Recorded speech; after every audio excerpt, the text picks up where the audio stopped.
and final virtual season. We very much look forward to seeing you all in person again in the spring.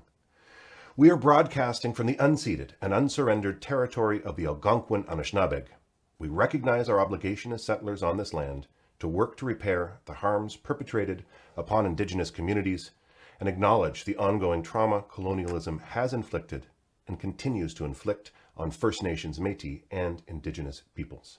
I want to begin, as always, by thanking all of you for supporting authors and booksellers through these difficult times. Our official bookseller is Perfect Books on Elgin Street, but I know wherever you are right now, there's an independent bookseller nearby who would be more than happy to sell you some great books.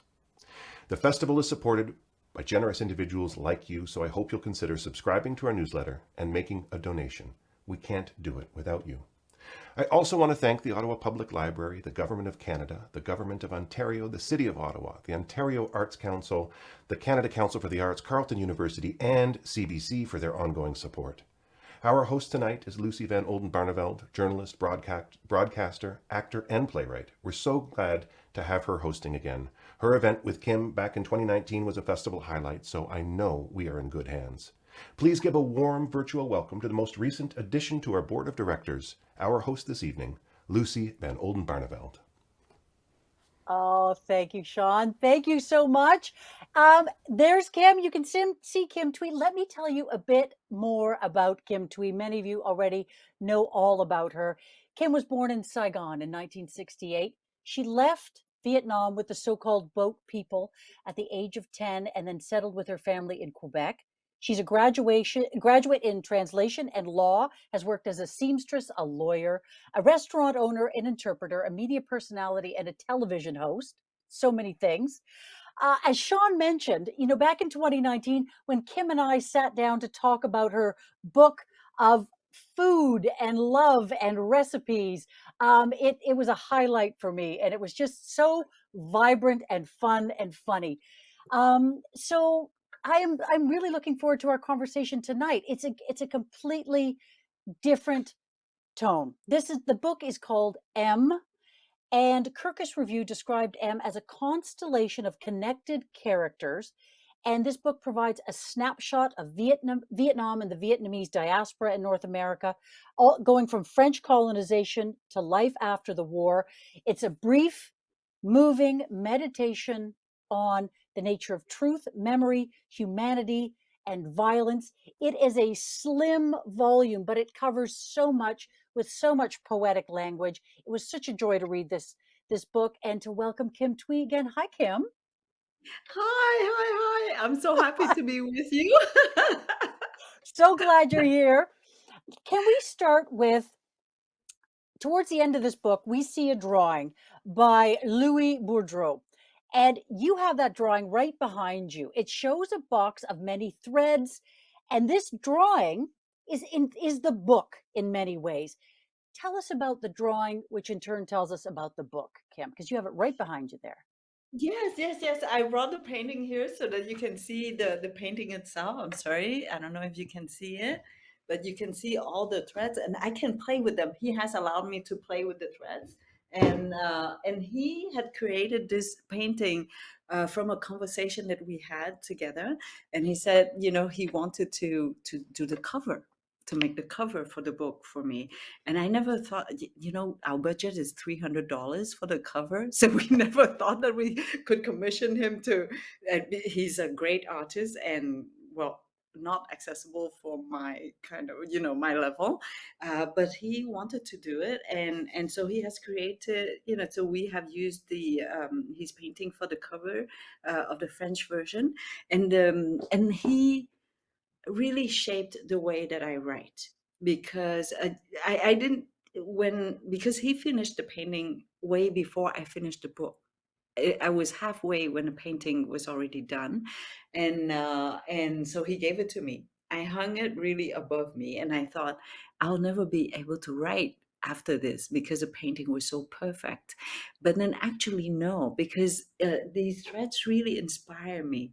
I kept playing with them, and then I said, that's what life is about. There are many people. Sometimes we connect, sometimes we're untangled together, and sometimes we don't end up anywhere. It's just threat, and you just live through it. And so it inspired me for I was gonna say the last half, but actually when I write, I always go back, to the first line. So it affected the whole book. When people read the book, they will understand just how perfect that painting is in and how it goes with the book. So if you wrote the book mostly after he created that, what was that conversation like with Louis Boudreau? What were you telling him that he saw it so perfectly? Oh, because I started out with a picture, the picture of the little girl in a cardboard box. I saw that picture probably 15 years ago, a long, long time ago, and that picture stayed with me and haunted me for the longest time because, of course, the baby girl who was half naked, sleeping in the box, all curled up because she was too big for the box, and then next to her there was a boy who was also curled up, but almost like wrapping the box, right? And next to them there was an empty bowl. So I guess they were begging. They were on a sidewalk, and the most beautiful part is that the hand of the baby who was sleeping was on the side of the cardboard box, and the hand of the boy was also touching or not holding but touching, so somehow. And so that picture had so many contradictions. It illustrated the misery of the human condition at the lowest level, right? These are abandoned children in a way on a sidewalk, but at the same time there was so much love and care on the same picture, right? And you can just feel this boy, even though he was sleeping, he was caring for this little girl. And then years later, I discovered that the girl was adopted by an American couple, and so she grew up, and had kind of a normal life, an American life in the U.S. And she even had the chance to meet up again with the photographer who took that picture. But then I couldn't find anything about the boy. And that disturbed me, because I said, how come, where's the boy? Maybe he's alive. Maybe he's also safe. Maybe it's just because we don't, we haven't written about him. In any case, I said, I don't care. I will pay homage to him, and I will write, about this love story. I couldn't tell if it was a brother, it was a friend, it was two orphans on the street, and that's how it all started. And this is so I told him about this picture, and so he made this box, and yeah, that's it. It's just so wow. Okay, so the photo I didn't understand, and you have given life to that boy in this book. But the baby in the box, M Hong, who you name in the book, and the title of your book is M, two words, two letters that mean so much. Can you just describe what M means? Well, it started off with, maybe Ocean Vuong, right? The author Ocean Vuong, the Yep. American poet Yes. and Yes. also novelist, right? And Hmm. he is so extraordinary. And when a Quebec publisher here has bought the rights for his poetry book, he asked me to do the foreword. And it was 2 in the morning when I got the email, and I said, I don't know how to do forward, so I'm sorry, and I no, and I cannot do for one and not for every request, and so on and so forth. So I said, you're putting me in a very difficult spot. And he said, it doesn't matter, just read it. And he sent it to me with a file PDF, and I opened it up, and I couldn't stop, and I cried for the whole night, and I wrote right away the forward, and I couldn't say dear ocean, for the forward, and I had to say M because he's much younger than I am. He's maybe 25, or I think I'm older than his mother. and and so I had to call him M because in Vietnamese we don't have personal pronouns. We don't have I. We do, but it's very rare that you use that. So when you meet somebody, you need to establish right away who's older. So if I think I'm older than you, I have to call myself big sister talking to little sister, right? And if I think that you're older than my parents, you have a different uncle than if you're younger than my parents. So it's very, very, very precise. And M is beautiful because when you consider yourself M, then you know that you're protected by the other person. Yes, you have to express respect for someone who's older than you, even just by one day. But you feel right away protected by the other person. And in a couple, because well, back then, right, the wife, even when she's older, she's called M because she deserves, protection from the man, the spouse, and also, of course, that was the first idea of M. But when I read it, when I chose it for the title, I really thought of the verb aimer in French, and not just aimer, but the imperative form. To me, it was almost like imposing, on all of us the obligation to love, and so I hope that we also hear M in that sense to love, love. Absolutely. Don't do anything else, Yes. just love. Right? I mean, there's all these little nuggets in here of it's just so infused with meaning in all of these threads. And on that note, it's a spare book. It's very powerful, reads like poetry, and it blends fiction and nonfiction. Kim, how did you decide to approach this book in that way, and why? I will tell you that it was all real, in the sense that I only try to tell reality because I don't have enough imagination, and reality is so rich. You don't need to you don't need to imagine anything. All you need to do is to put things together like pieces of a huge puzzle, right? And to find the right piece to put together. And actually, I think that I have succeeded in telling only 0.0000001% of reality, because it's impossible to tell everything, right? There's one part in at the very beginning where I talked about a woman soldier who had two babies and who had to travel, on a great distance from the jungle to the city, and she couldn't carry both of her babies at the same time because they became too heavy, right, to carry. So she had to tie one baby to a branch to protect the child from wild animals, and then travel with the other one, tie the other one to a branch, and go back and pick up the second one. So she did those hundreds of kilometers twice, every time, not twice, how many times, I don't know, go back, forward, back and forth. And but this woman who's 92, 93, I had the chance to meet with her and to speak with her for 6 hours. I have so many stories to tell, but of the 6 hours, I could only tell one line about her in this book, right? So that's Yes. why. And I said, oh my God, I forgot to ask her, where did she find the rope? How come she had ropes to tie the babies, and I forgot, so I had to call her again, I guess, because she's in Vietnam now, and she's still alive, and she was in the jungle with the resistance for, oh my God, for 9 years or so. And the most beautiful, oh, I have to tell you this story.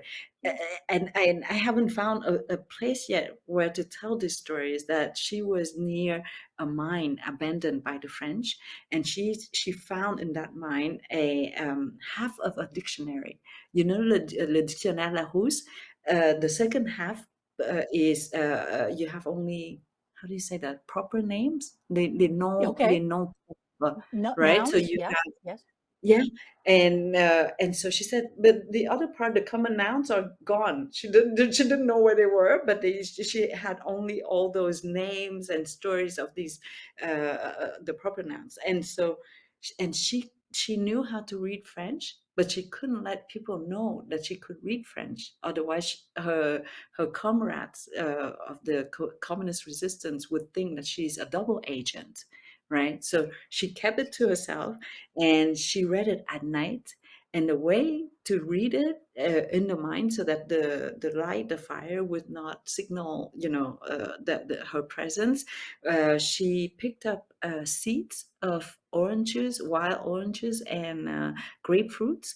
And apparently, there's enough oil in those seeds, and she would string them out, not string them out, but with a bamboo stick that she carves, she would put them, on one stick and burn those seeds in order to read one noun at a time.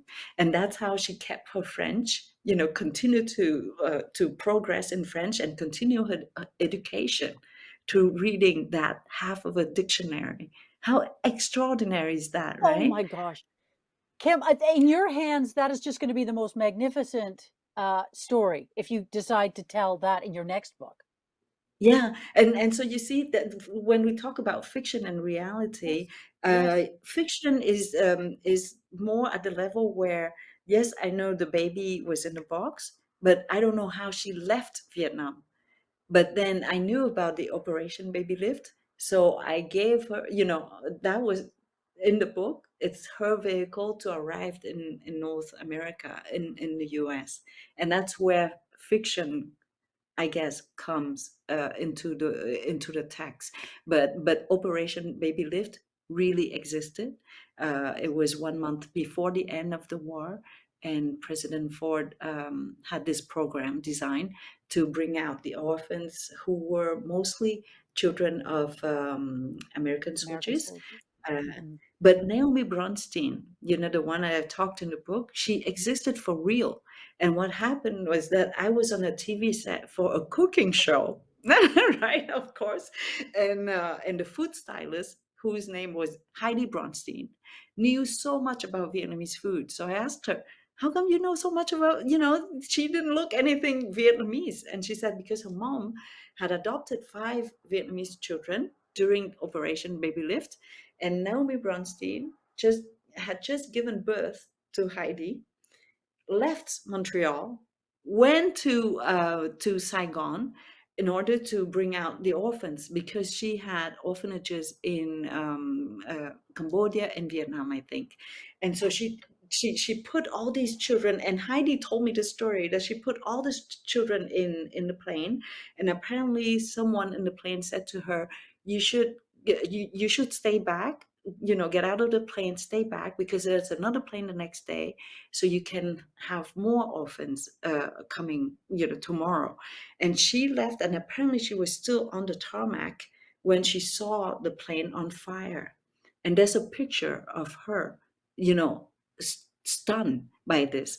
And I was trying to, and unfortunately, Naomi has passed away.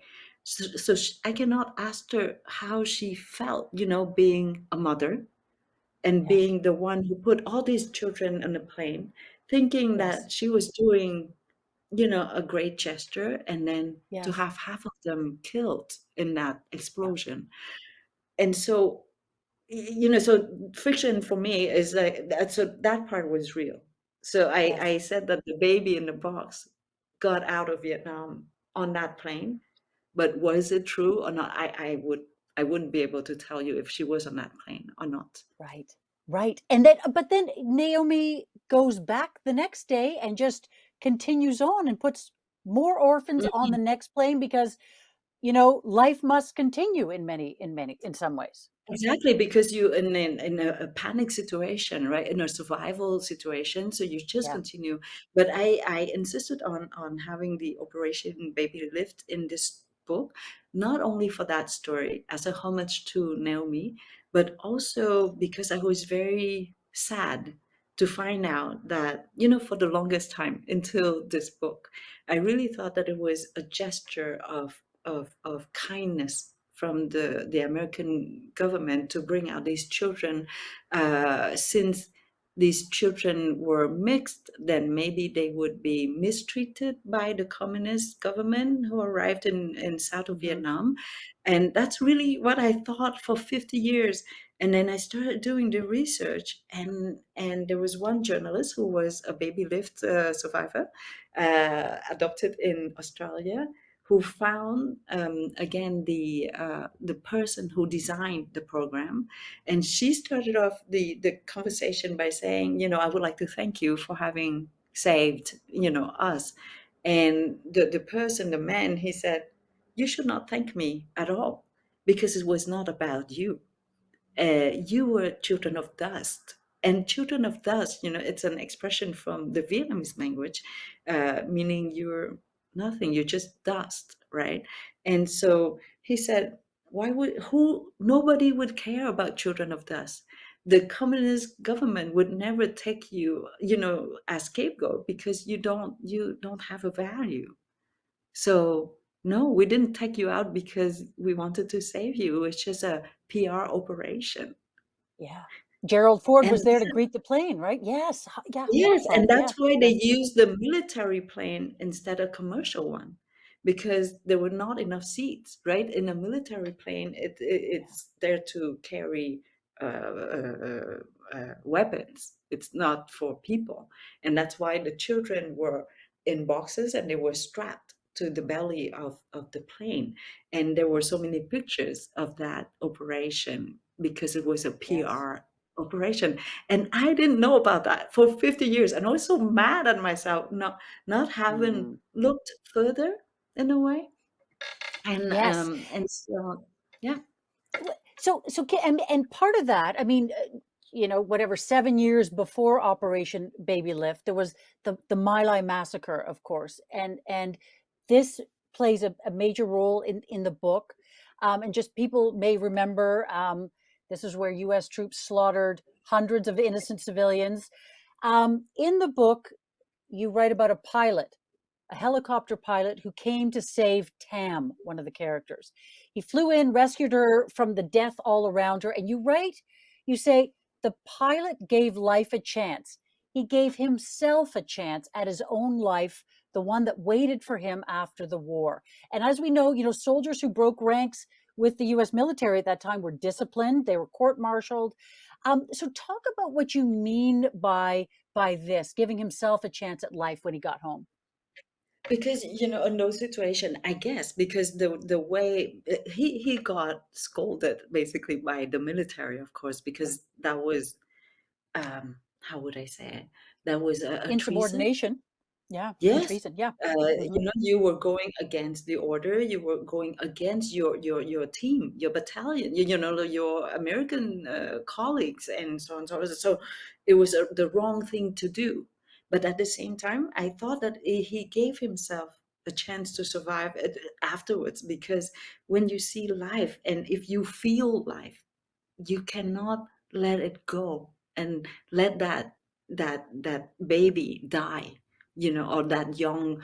And I think the real story is a boy, and in this is where fiction comes along. I gave the character, she's it's a girl in the book. And I said, when you see that, you have to save, otherwise it will haunt you for the rest of your life, to say that I have abandoned a child. And that's why I thought that he saved himself, of all the Yeah. the nights or the nightmares that he'll have to live with afterwards.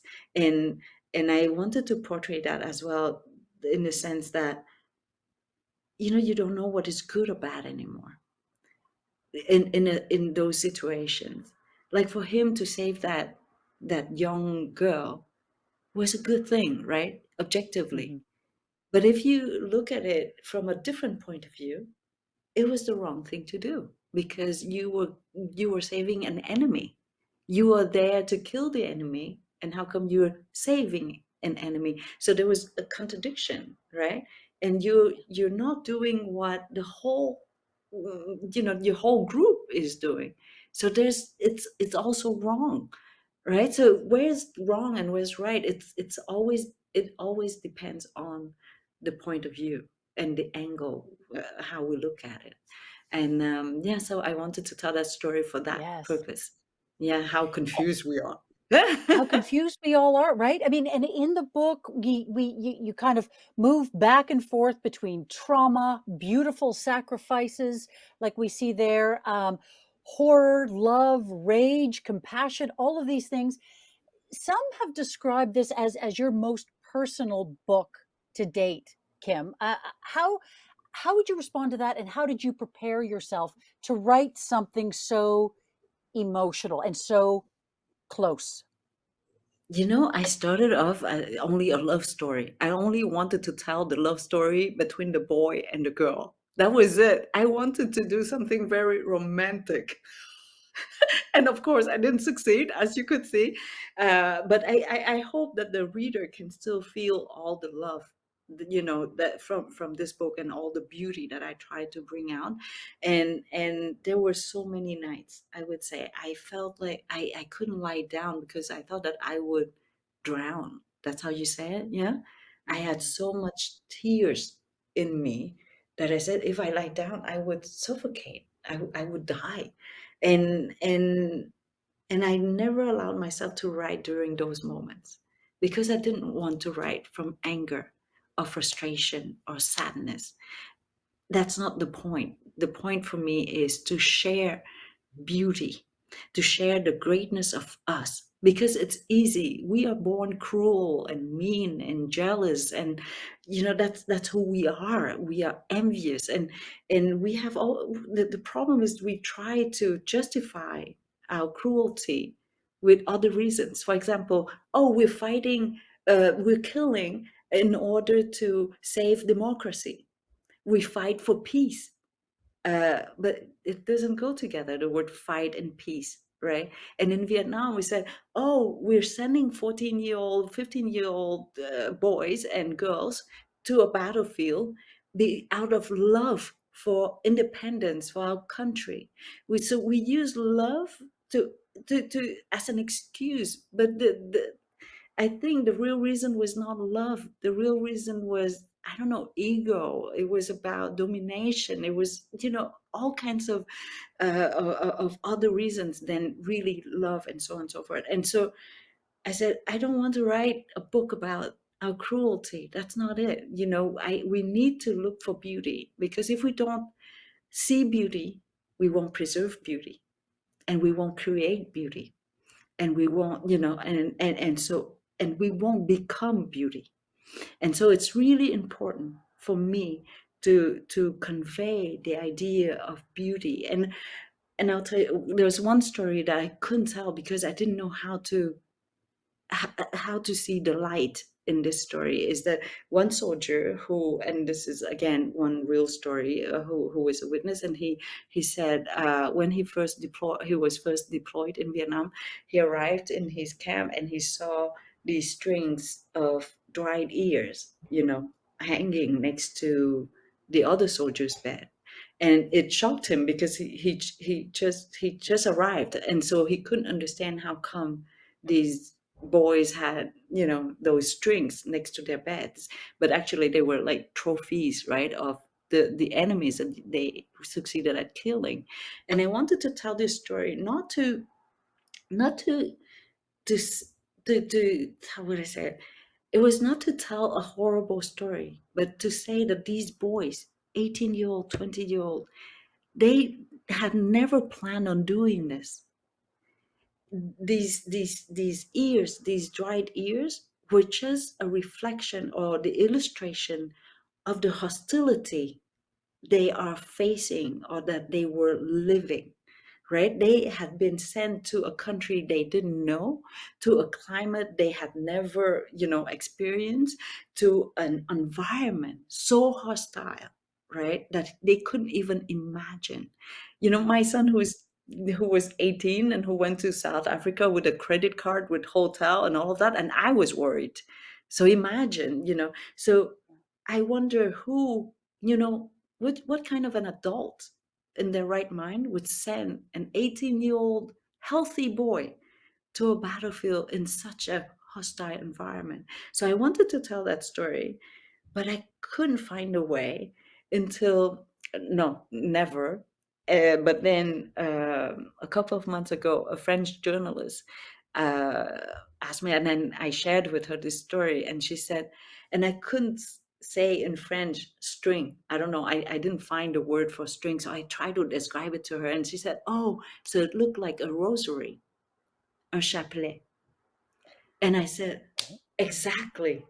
And I said, if I had that, I had found that word, I would have been able to share you the story, because a rosary is so full of meaning, right? It's the meditation is Sure. hope, right? When you do this, you're praying for something, you still have hope, and yes, and you're spending a moment with yourself, with introspection, and so on and so forth. And so that would be perfect to tell the story of those ears. Sorry, oh my God. Horrible story that I'm telling you now after dinner. Yes, no, but it is part of the horror on your way to searching for beauty, and getting through that tunnel of terror and horror and awfulness in order to find that beauty. I wonder if also part of this book is about forgiveness, and you touch on that in one story where you talk about how some of the survivors of the My Lai massacre at one point invited American soldiers who were there to come and see them so that they could forgive the soldiers, and it ultimately benefited them as well. I mean, is there some sort of catharsis that's going on for you at all in this book when you're putting all this out there? I think, I was very lucky. I have been living a very privileged life. Yes, we did leave a country at war and a country in transition, different with the persecution from the communist party who arrived in the south, and it was comprehensible, for because you have a change of political regimes. It was not just a change of party, political parties. It was a change of political regime. So of course there were persecution. So because you have to break down all the structure in that place and to replace it with something new. So of course you have to shatter, you have to break down everything. And we were just, at the wrong place at the wrong time, and be part of that deconstruction or demolition. And so yeah, we left, but we had the chance to arrive in a refugee camp and so on and so forth. And since I'm here, like I say, i I haven't had the time to dream, because all my dreams have come true before I had the time to dream them, right? Because you need to have knowledge in order to dream. Like the governor general, I didn't know it existed, in order to dream for that literary prize. And then it came to me, oh my God, and I didn't know that I'll be traveling with the governor general to Frankfurt, on Monday, on Sunday, and I didn't even know that the governor general will be in Frankfurt, to dream about that. And then one day, the invitation came, and and I didn't know that if you work like as a lawyer, you travel a lot and you learn. I didn't know at all, but everything came to me way, way, way before. And this is where I don't have any forgiveness, Okay, I see. to Yes. anybody, to anyone. And and but I'm lucky enough to live in this country, which is so free and so rich at all level, culturally, geographically, at all level. We are so rich. And because of that, I have had the chance to have a perspective on Vietnam without the anger. I can purify myself. The water in this country can purify me of all the evilness that we can imagine. And and so I try to convey that through the stories of others who have succeeded as purifying themselves. For this woman who had lost all of her family members and who survived the massacre in Milai, and who were sitting there having tea with the pilot, who saved the child, who went back to Vietnam 30 years later, and to be able to tell him, where are your friends? Why don't you bring them back so that I can forgive them and start anew.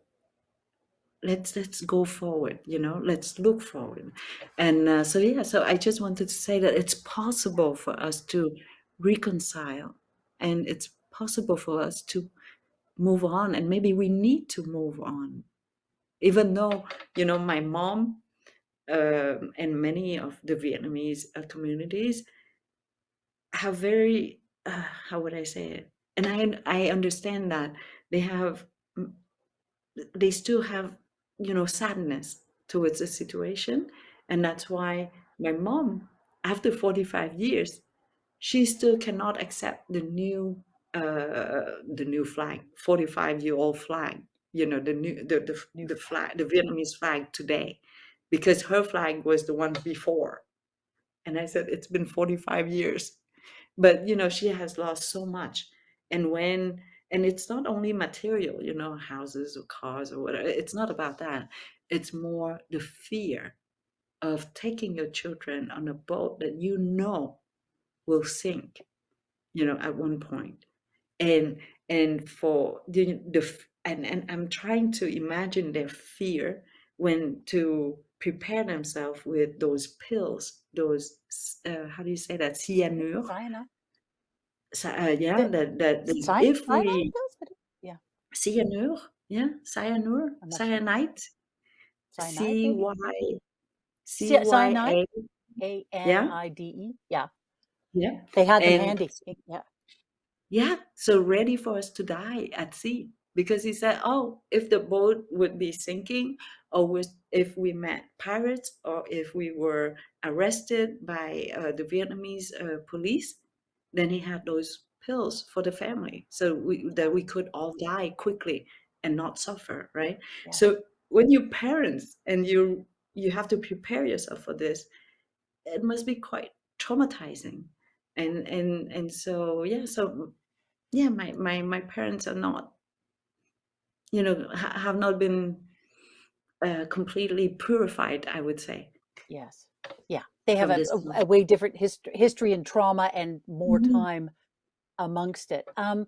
Kim, when you talk about the idea of, the idea of being purified or moving on, I wonder then how the legacy of some of these things fits into that emotion.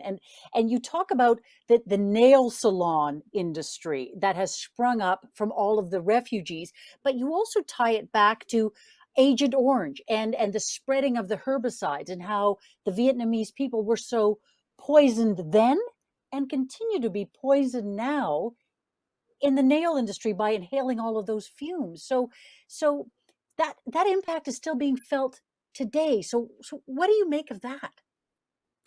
I think that we are, for the nail salon. I again, I was trying to see what was good and what was bad, and even that experience, which came from a very good place. One Yeah. actress, Tippi Hedren, who wanted to help the Vietnamese refugees, because she had, she had been to Vietnam for a film, so she had a special bond with the Vietnamese. So when they arrived in California and still in a camp, she went there and she wanted to help. And it just happened that one Vietnamese woman complimented her nail, and then she said, "Oh, that's it. I'll call my technician. She would come and give them a class, and they can become manicurists and start working." And it started with one person being No kind. kidding. That is true. Just how That it is spread a from there. true story. Yes. And so there were 20 women about, Vietnamese women who went to that class. And then it grew into, this World 10 domination. million. Yes. 40, more than 40% of those nail salons are owned by the Vietnamese. So, at the very beginning, it was a good thing. But then, because it has become what we know today, it's so popular that the chemicals are killing the nail technicians, right?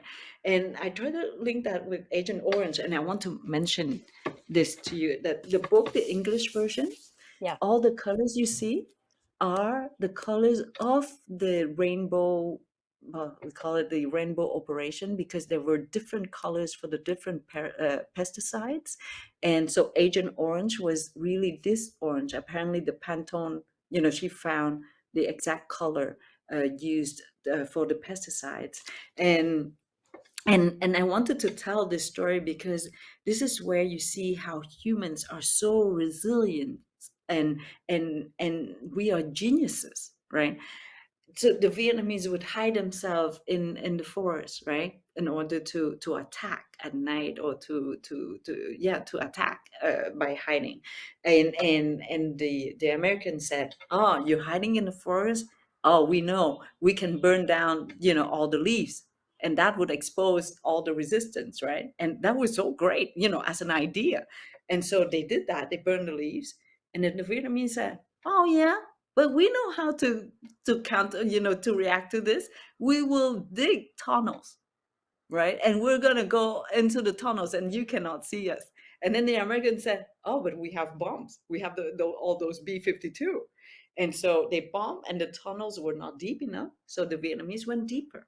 So the soldier I've talked to you about, she was in that tunnel at 9 meter deep. 9 meters. It's crazy. How do you, and she delivered a baby at 9 meters deep, right, at that night, without any lights, without anything. And the way for them to breathe was a bamboo, because bamboos are really long and hollow inside. So people would just go there for breathing a little bit and go back and share that bamboo stick to breathe at 9 meter deep. And then the Americans said, "Oh, okay, we cannot reach at 9 meter, but you all have to eat. So we're going to burn the rice." So they have invented a new pesticide to burn the rice.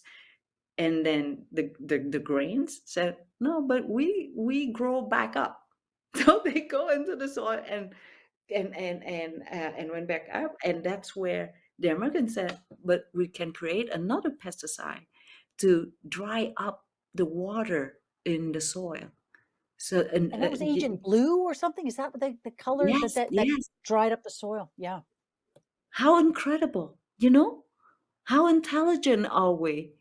And there's a saying in Vietnamese where they say that when you have an orange with thick skin, you will find pointy fingers to open them. The thicker the skin is, the pointier the nails would be in order to open these fruits. And this is, if we were not so intelligent with Agent Orange, okay, we burn the leaves and then the Vietnamese would just die. But no, we found a way to hide ourselves, and then we found a different way to make a bomb, that would go through. Yeah. And so the problem is that we are too intelligent.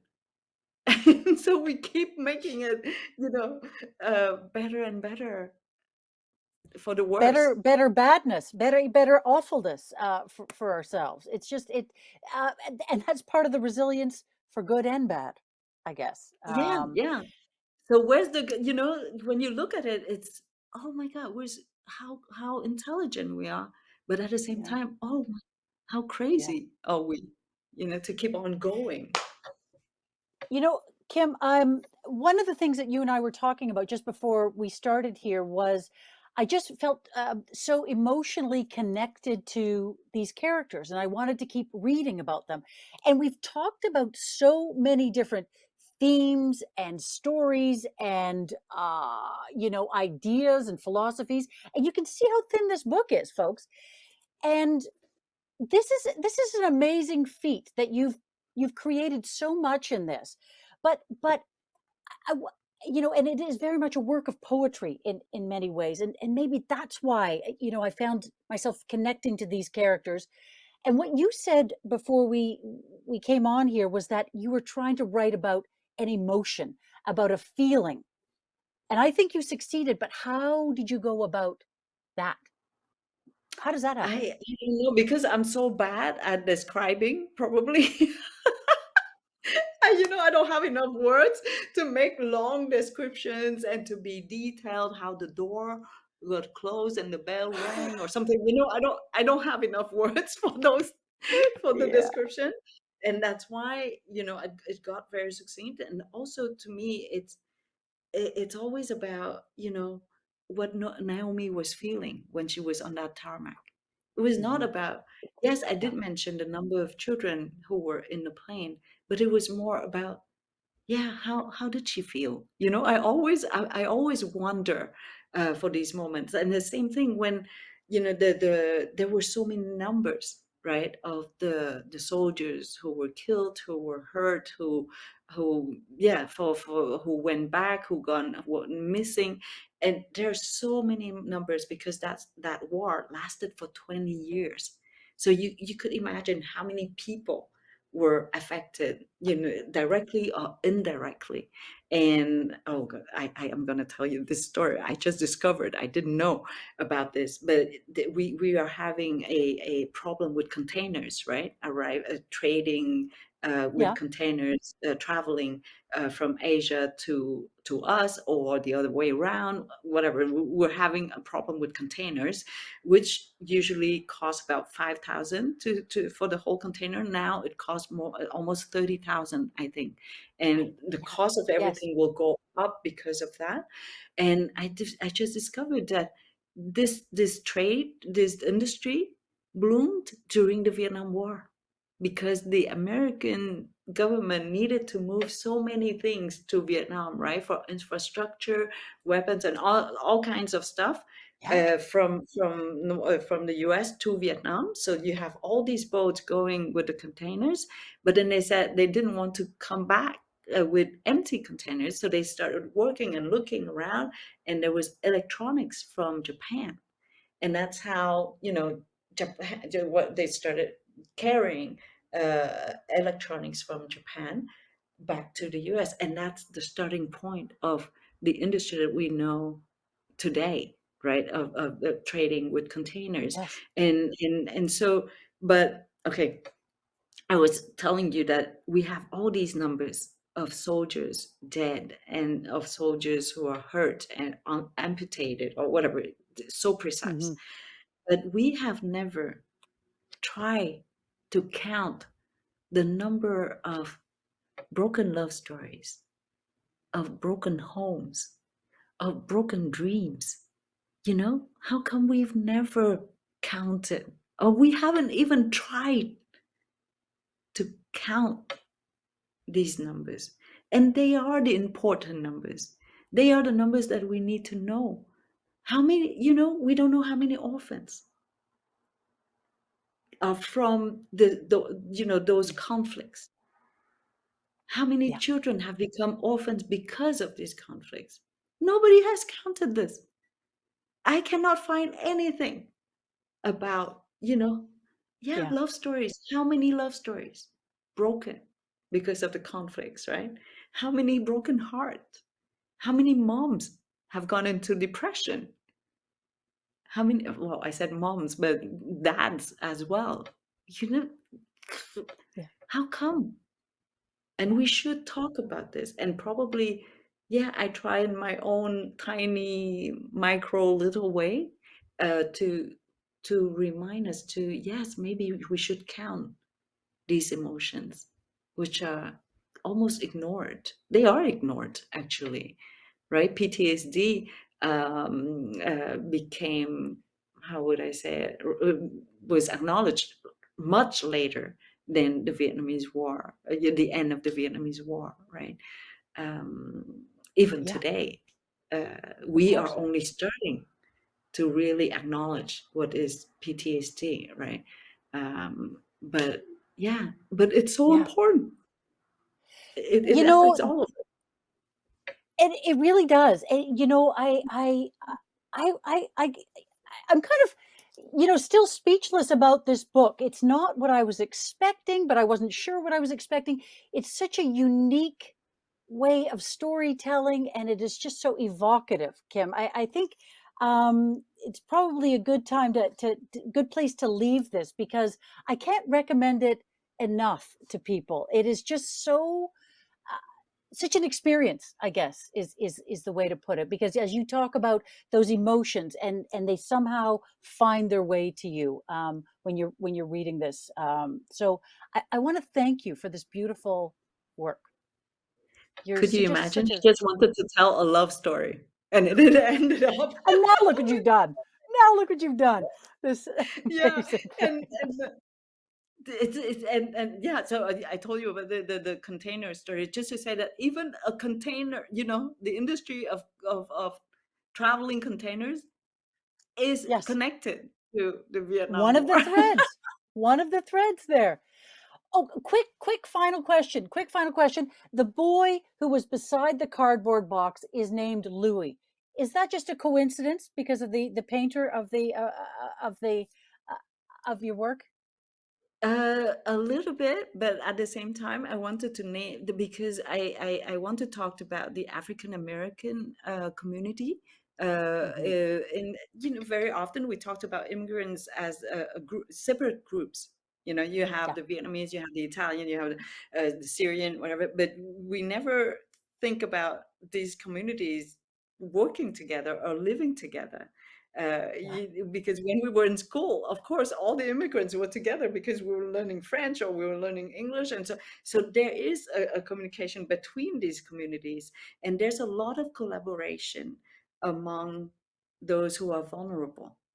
And I wanted to talk about that, and that's why the boy next to the box became a child with darker skin, and I had to talk about Louis Armstrong, and that's why yes, so yes, yes, yes, yes, I called him Louis Armstrong, because he was part of that war. yes, His voice was all over Vietnam during that yes. time. And Right, yeah, so right. it was to pay homage as well to Louis Armstrong. Yes, but I mean, it's a perfect coincidence then that Louis Boudreau made that perfect painting there. Just But worked you out. know what? I tell Louis that it's in homage of him. So don't tell Yes. him. Yeah, and I just want to tell you one thing, how incredible Louis was with me, is that he had finished the painting. I went to see him, and I said, listen, I have half of the book ready, so if you want to read, you can have a read. So he went into the text, and he called me the next day. He threw away the first painting and to make a new one, because he said the box was not right, the shape of the box was not right. Be- because he said, what I had told him is one thing, and then the way I wrote about it was different. So he said he threw away, and this is the final box, and that allowed me to take away one third of the book and throw it away, and I deleted it 24 hours before it was sent to the printer. Everybody was in panic mode, because, as you could imagine, the printer had already planned on how many pages per book and the design of the book, right? Because it's so thin Yes. in French. So they had to redesign the spine of the book, right? And the price had to be changed, because I took away one third. And one third, it's like a table with four legs, and you just take away one leg. So you have to redesign everything. You have to do a new table. And I had only 24 hours to do it. And I still remember I finished at 4 in the morning. And at 6, I was hosting my TV show. I thought I was gonna die, but it worked. It did makeup. A lot of makeup. It worked beautifully. Oh my gosh. Oh, Kim, it is just always such a joy to talk to you.